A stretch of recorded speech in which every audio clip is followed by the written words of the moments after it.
የኦርቶዶክስ ቤተክርስቲያን ማለት አምድ ነችና ማንንም ሰው በሷ ላይ የሚወረውረው ድንጋይ ዝም ብሎ ሊመለከት ይችላል ግን ኦርቶዶክስ በጠፋች በማግስቱ የሚጠፋ ነው ኢትዮጵያ ውስጥ ያለው ነገር በሙሉና ያው ነቢያትን የሚባሉ ብዙ ቦታ ይሄዳሉ የሚባል ነገር ሰምተናል ደግሞ አንዳንድ ፍንጮች ደርሶናል ጠንቋይ ቤት መሄድ ናይጄሪያ ሀገር ማሰራት የሆነ ሀገር ሄዶ ማሰራት ከባለቤቱ ያወቀ ምንድነው የሚባለው እዚህ ላይ አንጠራ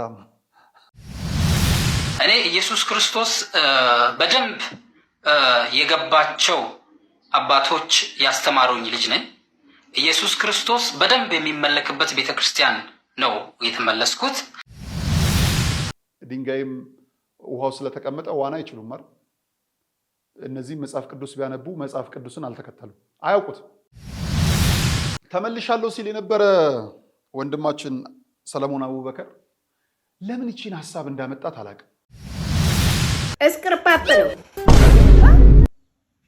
እስክርፓፕ ኦቭ ነው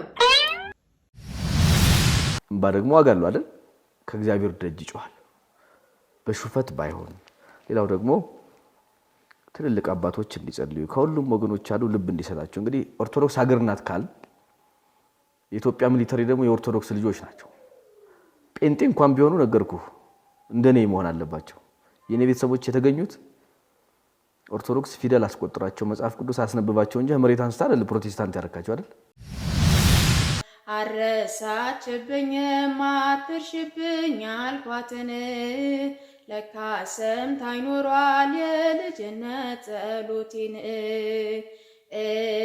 ማምላክ ቀኔም ቀና ይሁን ሳልጠራሽ ማምላክ ነይ ድረሽልኝ ሳልልሽ ማምላክ እንዳስጀመርሽኝ ጅማሬን ማምላክ አሳምሬው ፍጻሜ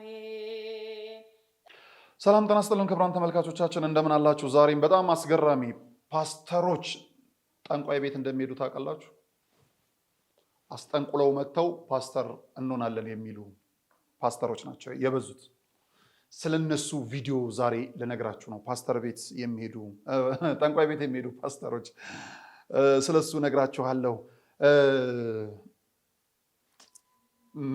ዘማሪያችን ሊቀ መዘምራን ቴዎድሮስ ዮሴፍ አንድ መልእክት አስተላልፈዋል እሳቸውንም እንነግራችኋለን በጣም በሚያሳዝን መልኩ ደግሞ የዩቲዩብ ማድመቂያ ዩቲዩብ ላይ እየተበላችሁ ነው ክቡራን ተመልካቾቻችን ታውቃላችሁ በቃ እየተሸወዳችሁ ነው ዩቲዩብን የምትመለከቱት እየተሸወዳችሁ ነው ስለሱም እንነግራችኋለን ስለ ወንድማችን ዘማሪ እዝራም እንደዚሁ ቪዲዮ ይዘናል በጣም አስገራሚ የሚባሉ ጉዳዮችን በዛሬው ቪዲዮአችን አካትተናል ቤተክርስቲያንን ሊያጠፏት የተነሱት እነማን ናቸው እሱንም እንደዚሁ እንነግራችኋለን ሼር አድርጉት ላይክ አድርጉት ሰብስክራይብ አድርጉት ቀዳሚ ወደ ሆነው ቪዲዮ እንመልከት እስቲ እናንተ ዩቲዩብን ትመለከታላችሁ ብራችሁን አውጥታችሁ ጊዜያችሁን ዩቲዩብ ላይ ግን የሐሰተኛ ስክሪፕት አምጥተው ታሪክ አምጥተው የሚቀልዱባችሁ እንዳላችሁ ታውቃላችሁ እከሌና እከሌ ከባሏ ጋር ሲጣሉ ተያያዝ አሁንማ የሚያስነውር ነው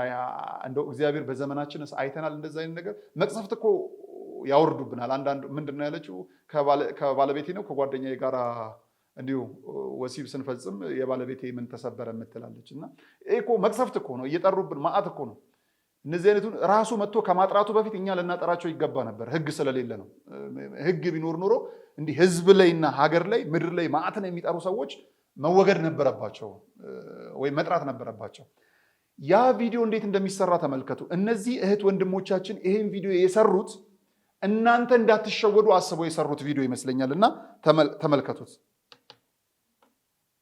እስክሪፕቱን በደንብ አላስጠናሻትም ሳውንድ እየገባልህ ነው በደንብ በጣም ጥሩ ተማ ይኸውልህ ሲደወልልህ ማለት ነው ወዲያው ነው እንትን የምትላት ወይ የኔ ፍቅር ምናምን ትላታለህ እሺ ካሜራ እየገባልህ በጣም አሪፍ እንደገና እንጀምረዋለን እሺ እንደገና ሬዲ አክሽን ወይ የኔ ፍቅር ሄሎ ወይ እንዴት ነህ ምን ተፈሽ ማታደከምሽ እንዴ ይሄ ምንድነው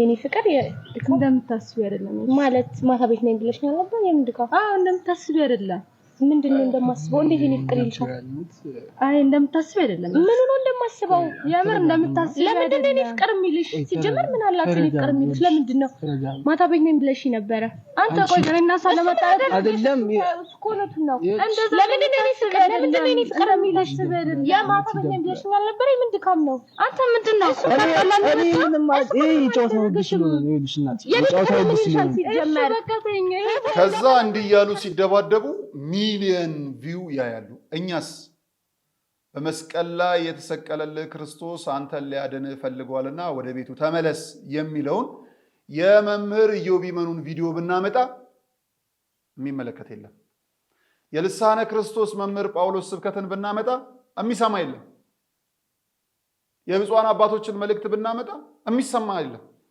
አሁን ብፁዓን አባቶች ከሚያስተምሩ ስብከት ይልቅ ከጠቅላይ ቤተ ክህነት የሚሰጠው መግለጫ እየተደመጠ ነው ለምን ምን ይኖረው ይሆን ጻብ ያማረን ሰዎች ሆነናል በቃ ጻብ ነው የምናየው ፍቅርን ከዛስ ቤተክርስቲያን እንሄድና አቤቱ አምላካችን ሆይ ለሀገራችን ሰላምና ድህነትን ስጠን ብለን እንለምን ይሆናል ቋላቅ ሰላምና ድህነቱን የምትለምነው ቤተክርስቲያን 3 ሰዓት ያላትን ቅዳሴ መቆም ያቃተው ሰውዬ እና እከሌ ተጣሉ ቢባል ቅዳሴውን አቋርጦ እዛ ለማየት ይሄዳል ማለት ሁለት ቦታ ነው የምናየው የምንፈልገው ሰላም ነው ግን የምንወደው እንትን ነው ረብሻ ነው የምንወደው እውነት ነው ግን ያለን የምንገኝበት ውሸት ቦታ ነው እንዲህ ነው ፌክ የሚሰሯችሁ ብራችሁን የምትበሉት ህገወጥ ህፃናት ታሰሩ ሰሞኑን ደግሞ ግርግር ቤቱን ጀግና ናት ጋዜጠኛዋ እንደው በአማተር ሰዎች እንዴት ትበላላችሁ እሺ በፕሮፌሽናሎቹ ሲሆን እንደው ስለምትወዷቸው ያለፈ ስራ ነው ብለን ስለምናስ እባካችሁ አትሾዱ እዚህ ዩቲዩብ ላይ የምትሰሩ ህሊና የሌላቸው እናቶቻችንን የሚያዋርድ ትልልቅ ሰዎችን ትንሽ እየገንዘብ እየከፈለ ትውልድን የሚገሉ አሉ ሁለተኛውን ቪዲዮ እስቲ እንመልከት በጣም ወሳኝ ሐሳብ ስለሆነ ነው ወይም ይሄ ቪዲዮ ትላንትና እኛ ቤት የነበሩ ዛሬ ያው እኛ ቤት ያልነበረ ማን አለ የለም አሁን ዘመን የቀየረው ነውና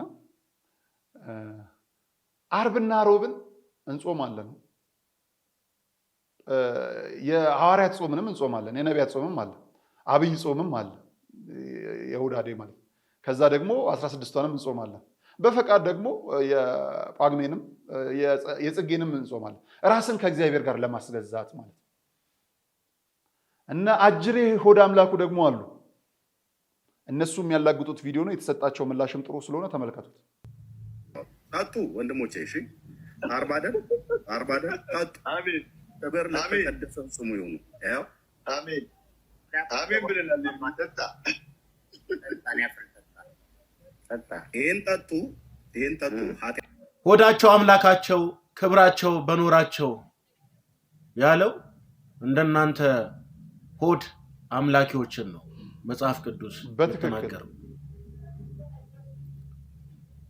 የኦርቶዶክስ ተዋህዶ አማኞች ጾም ላይ ናቸውና እናላቅጥባቸው ብላችሁ ነው አይደል ይሄንን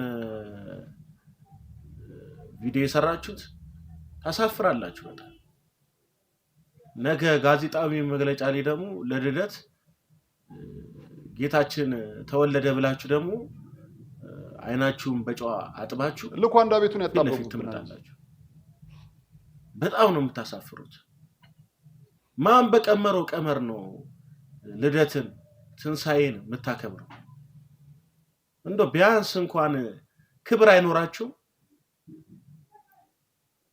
ለቤተ ክርስቲያኑት መጽሐፍ ቅዱስን እንድታነብ መጽሐፍ ቅዱስን እንድትረዳ ያረጋች እቺ ቤተ ክርስቲያን ክብር የላችሁም እፈሩ እስኪ እፈሩ መቼም የጋጦጥና ስርዓት የሌላቸው መፈንጫው ነው ቲክቶክ ታሳፍራላችሁ በጣም ፕሮቴስታንቶች ልብ ይስጣችሁ ሌላ ምን ይባላል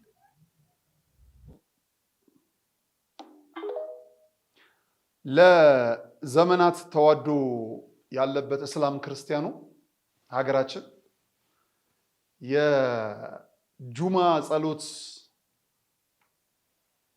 ሊሰግድ ዝቅ ያለን ሙስሊም ጥላ የሚይዝለት ኦርቶዶክስ ወታደር ነው እኛ የምናውቀው። ኢቭን በውትድርና ቦታ አይደለ ሙስሊሙ ሲሰግድ ጥላ የሚይዝለት። ለጥምቀት ታቦቱ ሲገባ እሰይ ታቦታችን ገባ የሚል ሙስሊም ነው የምናውቀው። በሰሞኑ ያየነው አንድ ቪዲዮ ነበረ። መስካየ ኅዙናን አካባቢ መሰለኝ እሱ ቪዲዮ የተቀረጸ ዘፈን ነው ወይም መዝሙር እየሰሙ መሰለኝ ሙስሊም ወንድሞቻችን መኪና ውስጥ። ከዛ ጨምረው እንጂ ይላል አንድ ወንድም። አይ ምን ነው ሲል ቤተክርስቲያን ናት። እኔ የስንት ዘመን ወንጌል እንደሰበኩ ልነግር አልችልም። የሚገርም ወንጌል። እነዚህ ጋጠወጦች ግን ከየት እንደመጡ አላውቅም። ሆድ አምላካቸው ሰው በልቶ እንኳን ከሆዱ ይወጠራል። ወዚና እኚህ ተጨማዷል። ሆዳቸውም፣ ፊታቸውም፣ ልባቸውም የአእምሮ መጨማደድ እንዳለ ያስታውቃል። ኦርቶዶክሳውያን ጾም ላይ ነን። ሄደን እዚህ ደርሰናል ማለት ነው። ከባህር ውሃ በላይ የሚሸት አፍ አላቸው እነዚህ ሰዎች። ባህር ሲሸት አይተህ ታውቃለህ? ቅዱስ ይከፋል ሲና ከዛ ይከፋል። የእነዚህ ሰዎች አፍ ቆሻሻ ነው።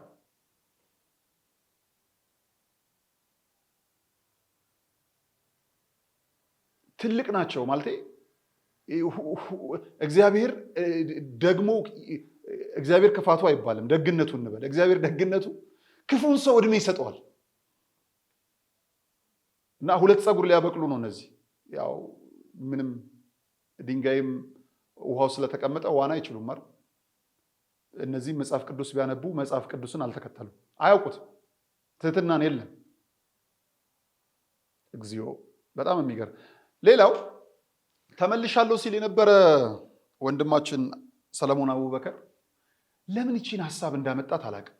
ለምን እንደፈለገ ማለት ወንድማችን እዝራን ከኦርቶዶክሳውያን ጋር ለማጋጨት ለምን እንደፈለገ አላውቅም። ለምን እንደው ማለት መጥቶ ተመልሷል፣ በጋሻው ጋር ሄዷል ምናምን ብሎ ማውራቱን ለምን እንደፈለገ አላውቅም። ከባለቤቱ ያወቀ ምንድነው የሚባለው? እዚህ ላይ አንጠራም። እሱ ግን አለው እያለ ነው ወንድማችን እዝራ። አልሄድኩም እኔ አገልግሎት ስለተነፈኩም እንደውም አልጠየቅኩም እያለ ነው። እስቲ ሙሉን ከሱ እንስማው። አሁን ገና ወደ ሲኦል አመራህ የሚል ቃላቶች ያወሩኝ ነበሩና አልመለስኩላቸውም። አሁን በደንብ እንዲሰሙኝ ስለምፈልግ ምናልባት ይሄን ቪዲዮ ሪከርድ እያደረጉ ያሉ ሰዎች በደንብ እንዲልኩላቸው ፈልጋለሁ ይሄን መልእክቴን። እና እኔ ኢየሱስ ክርስቶስ በደንብ የገባቸው አባቶች ያስተማሩኝ ልጅ ነኝ። ኢየሱስ ክርስቶስ በደንብ የሚመለክበት ቤተክርስቲያን ነው የተመለስኩት። ከነሙሉ ክብሩ ክርስቶስ ኢየሱስ ቀንም ሌትም ምናልባት እነሱ ወደ ቤቱ ገብተው ቤተክርስቲያን ውስጥ የሚደረገውን ስርዓት ስለማያውቁት የሚደረገውን አምልኮ ስለማያውቁት እንጂ ክርስቶስ ከፍ ከፍ ብሎ የሚታይበት ከጉልላቱ ጀምሮ እስከ ግቢው አጥር ድረስ ክርስቶስ የሚሸትበት ቤተክርስቲያን ውስጥ ነው የገባሁት ያለሁት ማለት ነው። እና ጌታን እንደማናቅ አድርጋችሁ እንደ አዲስ ጌታን ወቁ ብላችሁ አትስበኩን። ምክንያቱም በደንብ ጌታን የሚያውቅ ምእመንና ጌታን የሚያውቁ አስተማሪዎች ያሉበት ቤተክርስቲያን ነው። ምናልባት ደግሞ ይሄ ያልገባው ሰው ካለ መጥቶ መጠየቅ ነው። ቤተክርስቲያን ጉልላቱ ላይ ስላለው ምልክት ቤተክርስቲያን ውስጥ ስለሚደረገው እያንዳንዱ ነገር መጠየቅ ነው። ምክንያቱም ቤተክርስቲያን ለእያንዳንዱ ነገር ትርጉም አለው። መጽሐፍ ቅዱሳዊ የሆነ መረጃ አላቸው። ስለዚህ እናት ቤተክርስቲያን በክርስቶስ ኢየሱስ ጉዳይ የምትወቀስ አይደለችም፣ የምትከሰስም አይደለችም። ባለማወቅ የማያውቁ ሰዎች ብዙ ሊያወሩ ይችላሉ። ግን ደግሞ ወደ ቤቱ መጥቶ ቀርቦ ማየትና በውጭ ሆኖ መናገር አንድ አይደለም። በእርግጠኛነት ነው የምነግራችሁ።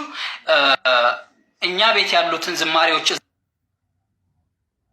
እዛ የሚዘመሩት ኢየሱስ ክርስቶስ በሙላት ስላለባቸው ነው። ዝማሬው ላይ እነሱ ጋር የሌለ ክብር በመዝሙራችን ውስጥ ስላለ ነው። ይሄን ጥንቅቅ አድርጋችሁ እንድታውቁ ፈልጋለሁ። በጣም በተደጋጋሚ መዝሙሮች እዛ ቤት ሲዘመሩ መዝሙሩ ብቻ ተወዶ እንዳይመስላችሁ። የግጥሙ ይዘት ውስጡ ላይ ያለው ቴዎሎጂካል ነገሩ በደንብ ክርስቶስን የሚገልጽ ነው። የክርስቶስን ስጋዌ የክርስቶስን መለኮትነት በደንብ አድርጎ ስለሚገልጽ ነው። ስለዚህ መዝሙር እንኳን በመዝሙር ደረጃ እንኳን እኛ ጋራ ያሉ መዝሙራት ክርስቶስን በደንብ የሚገልጹ ናቸውና እንደዚህ ያላችሁ አትፎግሩን። በቃ እኔ ስላየሁት ስለራሴ ልንገራችሁ ብዬ ነው። ክርስቶስ ኢየሱስ በሙላት የሚሰበክበት ከእናቱ ከቅድስት ድንግል ማርያም ከቅዱሳን መላእክት ጻድቃን ጋራ ሁሉም እንደሚገባቸው ክብር፣ ምክንያቱም ቤተክርስቲያን ስታስተምረን ለሁሉም ክብር እንድንሰጥ እንኳን ለቅዱሳን መላእክትና ለጻድቃን ሰማዕታት ለሰዎች እንኳን ትልልቅ ሰዎችን እንኳን ስናይ በስርዓትና በአግባቡ እንድናከብራቸው ማንነታቸውን ሳናወርድ ያላቸውን ክብር ሳንቀንስ፣ ይሄ ነው ያለው ነገር። ቤተክርስቲያን ሙሉ ናት። እንግዲህ ቤተክርስቲያን መጠየቅ ነው። ኦሮሞ ከኑማ ይላል። በቃ ይሄው ነው እንደማለት ነው። በቃ አሁን አይደል የምትለው የጭንቀት እንትን በቃ ልጁ ተናገረ። ይሄው ከኑማ ክርስቶስ በገባቸው አባቶች እውነተኛ የክርስቶስ ቤት የሆነች ኦርቶዶክስ ወዳጅ አንድ ፓስተር ቢጨንቀው ምን ብሏል? አዲስ ዘመንን ኦርቶዶክሶች ወሰዱት። መስቀልን እንዳናከብርበት የጌታን መስቀል ወሰዱብን። እንደው ሌላ ይቅርና እንደው ቤተልሔም ግርግብ ውስጥ የተወለደበትን ፈልገው ዝቅ ያለበትን እንኳን ፈልግ ልደቱ የኛ ነው ብለው ወሰዱት። እሺ ስንል ትንሣኤውን ቀሙን። እንደው እርገቱን እኛ እንደው ለኛ ቢሆን ብሎ አመጣ። እርገቱን እኛ ወሰዱብን አንልም። በጌታ እርገት ቀን እንደው ተዘግቶ ብናስበው እስቲ ያስመዝግቡና ደስ ይለናል። የቀኑ ምን ዋጋ አለው ቀኑ? በአመት ውስጥ ስንት እሑድ እናርፋለን? ስንት ቅዳሜ እናርፋለን? እረፍቱ አይደለም የጨነቀን፣ በእረፍቱ የሚታወሰውን ቀን ነው። አሁንም የጌታን መታሰቢያ ቀን እንኳን እየተናፈቀ ምቀኝነት አለው ከጀርባው። ማለት በትህትና አይደለም፣ ጌታ በሚፈልገው መንገድ አይደለም። እግዚኦ። ጋዜጠኛ ሰለሞን የሚገርም ነገር አወራ። እሱም ያለውን እንዲህ ላስደምጣችሁ። እኔ እሱም ካወራ በኋላ ለምን ያው ወቅታዊ ጉዳይ ያጠፋብን እንጂ ወንድማችን በጣም ብዙ ነገር ልናደርግ አስበን ነበር። በዚህ በኢትዮጵያዊነትና ኦርቶዶክስነት ላይ እግዚአብሔር የፈቀደ ቀን እንገናኛለን ብዬ አስባለሁ። ይሄን ሀሳብ ስሙት። ኦርቶዶክስ ስትዋረድ ቁመህ የምታይ ሁሉ ተራን ነው የምትጠብቅ። አንዳንድ ቂም ይዘው ቤተክርስቲያኗ ብትፈርስ ደስ የሚላቸው ሰዎች እያየሁ ነው። እነሱ አንድ ነገር ነው የምነግራቸው። ቤት እየተቃጠለ አንዲት እንቁራሪት ኋላ ሆና ትስቃለች አሉ እና ሌላ ብልህ እንቁራሪት ለምን ትስቃለች ሲሏት ቤት እየተቃጠለ አያደርስ ነው የሚባለው።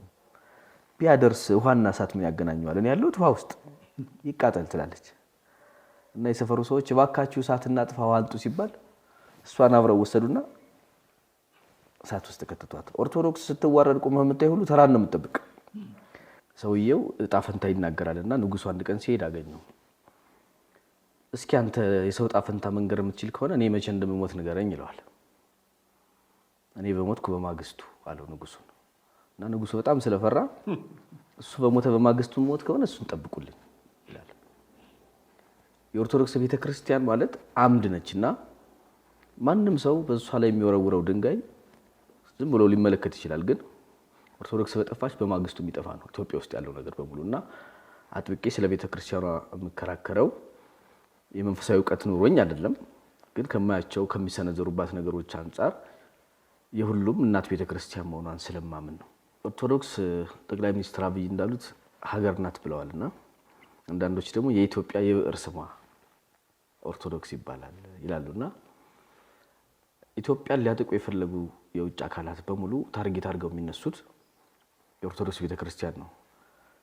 ኢትዮጵያ በቅኝ ገዢዎች የማትሸነፍበት ዋናው ነገር ተብሎ ሲጠይቁ ፈረንጆች መሳሪያ አታመርትም፣ የህብረተሰቡን ስነ ልቦና ይዛ ለውጊያ የምትወጣ ቤተክርስቲያን ስላለቻት ነውና ለማሸነፍ ካስፈለገ ቤተክርስቲያኗ መበተን፣ መበረዝ፣ ከተቻለ ማጥፋት ያስፈልጋል ይላሉና ነው። ሌላው ምእመናን አሁን ትልልቅ መንፈሳዊ ሰዎች እናያለን። በእነሱ ላይ ለማሾፍ ጩኸት ምን ይሰራል ይላሉ። የቤተ ክርስቲያኗን ለቅሶና ጩኸት ተራ ጩኸት የሚያደርጉት መጽሐፍ ቅዱስ ግን ኢያሪኮ በጩኸት ፈረሰች ይላል። ታስታውስ ከሆነ ሆስኒ ሙባረክ የሚባሉ የግብጽ መሪ ሲወርዱ አንድ የቢቢሲ ጋዜጠኛ የተናገረው ነበር። እንግዲህ ሆስኒ ሙባረክ 33 ዓመት በአየር ኃይል አብራሪነት 33 ዓመት በመሪነት በሀገሪቱ ፔሮል 66 ዓመት የፈረሙ መሪ ናቸው። እንግዲህ በአየር ኃይልም በታንክም በምድር ጦርም በጣም የተከበሩ ሰው ናቸው እሳቸው አይደለ? ግን የፈረሱት ታህሪር ስኩዌር ላይ ታህሪር አደባባይ ላይ 17 ቀን ህዝብ ጮህ ነው ያወረዳቸው። እና ጋዜጠኛው ምን ይላል? በልጅነቴ ኢያሪኮ በጩኸት ፈረሰች ሲል መጽሐፍ ቅዱስን ተጠራጠረው ነበር።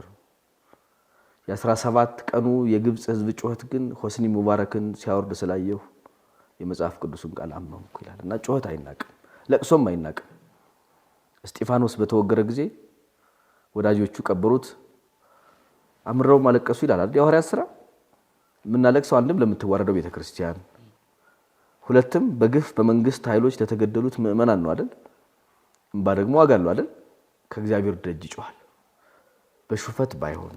ሌላው ደግሞ ትልልቅ አባቶች እንዲጸልዩ ከሁሉም ወገኖች አሉ ልብ እንዲሰጣቸው። እንግዲህ ኦርቶዶክስ ሀገር ናት ካል የኢትዮጵያ ሚሊተሪ ደግሞ የኦርቶዶክስ ልጆች ናቸው። ጴንጤ እንኳን ቢሆኑ ነገርኩ እንደኔ መሆን አለባቸው። የኔ ቤተሰቦች የተገኙት ኦርቶዶክስ ፊደል አስቆጥራቸው መጽሐፍ ቅዱስ አስነብባቸው እንጂ መሬት አንስታ አይደል ፕሮቴስታንት ያረካቸው አይደል? ሌሎቹስ ምን ማድረግ አለባቸው?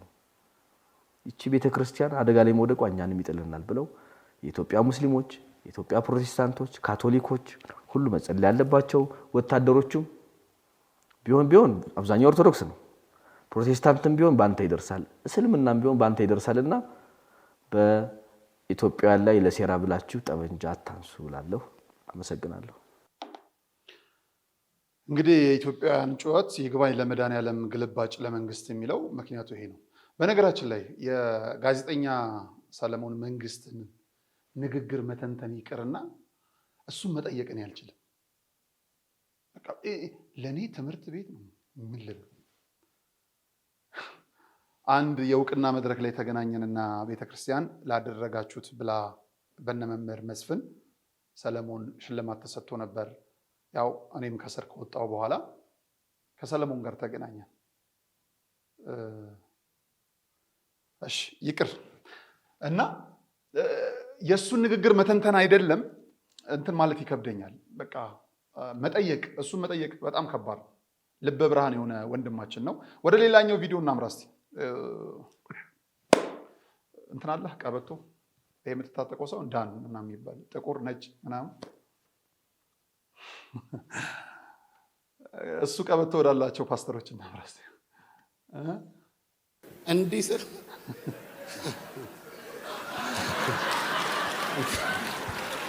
ያየ መንፈስ እኮ ነው። እንዲህ ስል አሁን የሆነ እንትን እኮ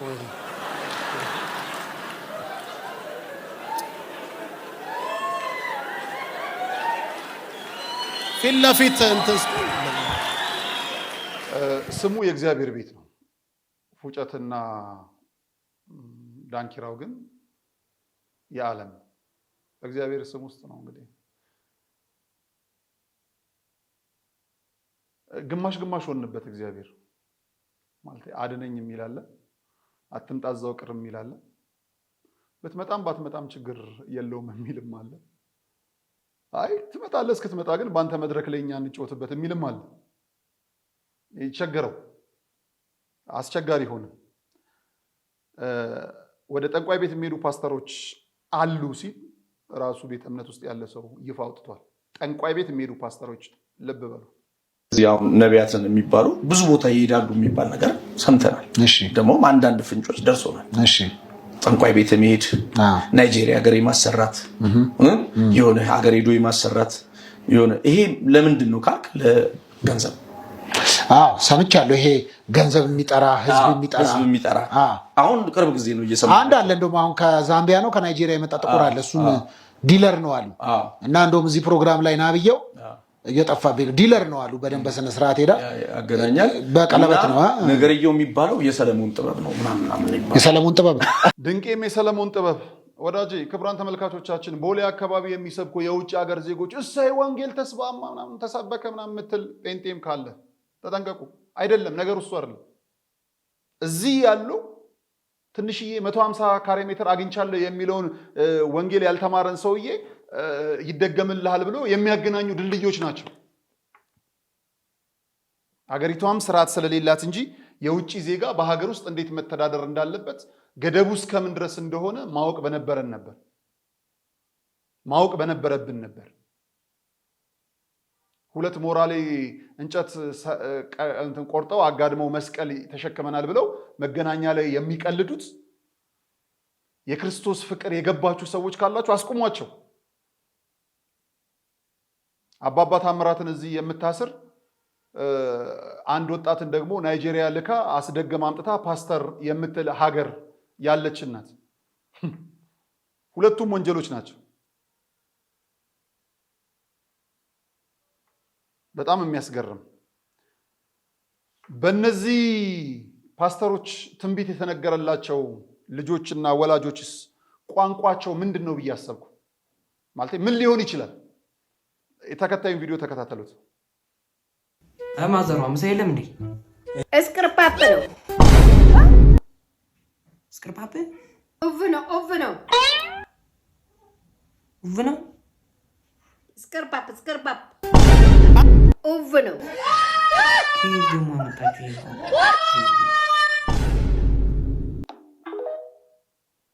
ቋንቋ ሆኖ ከመጣ ቋንቋ አይወለድ አይደግ እያልን አይደለም። ግን የሆነ ኢትዮጵያዊ ሐሳብ፣ ኢትዮጵያዊ ሴት፣ ኢትዮጵያዊ ባህል፣ ማንነት ያሉን ሰዎች ነን።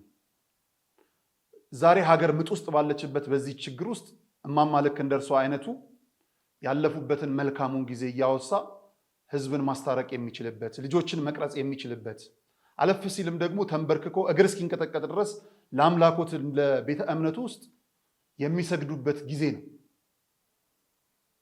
የባቢሎን ዘመን ሰዎችን አምሳያ ሆነው የሚቀመጡበት ጊዜ አልነበረም።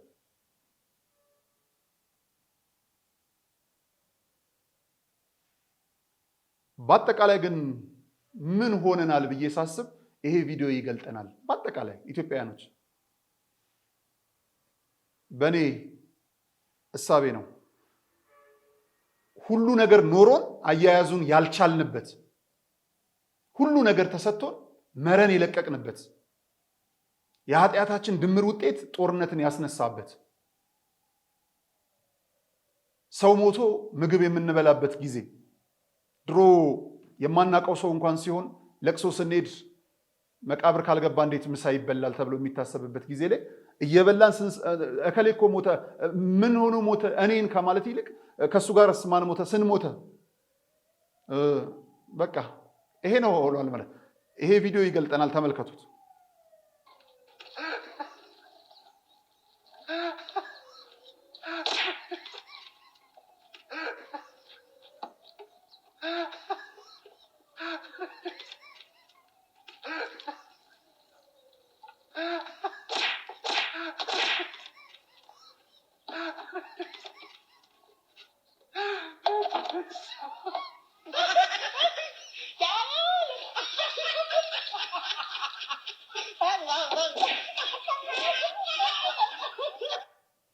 እኔ ይሄ ቪዲዮ በደንብ አድርጎ ይመስለናል። እኔ ያውቃለሁ አለ የሆነ አካል መጣ፣ አይ ያንተ ስህተት ነው፣ ሌላው መጣ፣ ሌላ መጣ፣ ከዛ መጨረሻ ላይ መራበሽ ሁሉ ኖሮ። እግዚአብሔር የምሕረት ዘመን ያምጣልን። እኚህን አባት አየዋቸው። ጎዳና ላይ ወጥተው እየጮሁ ነው።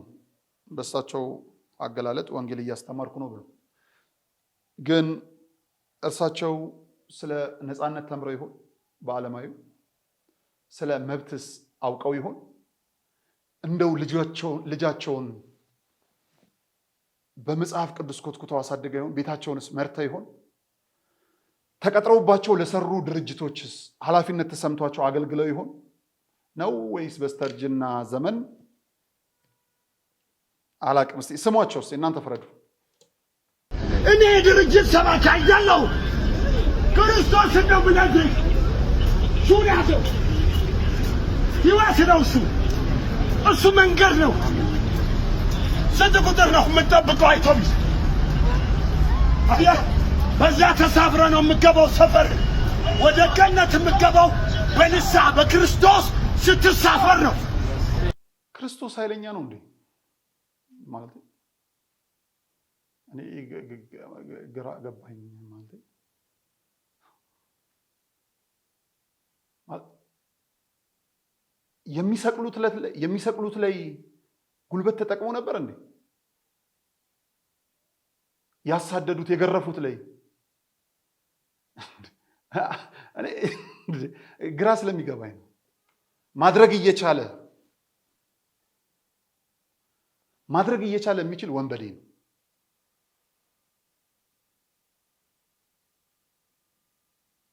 እኔ ግራ እየገባኝ ነው። ስምህ ማን ነው?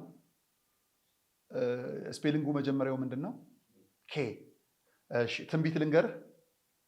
በኬ ትንቢት ልንገርህ።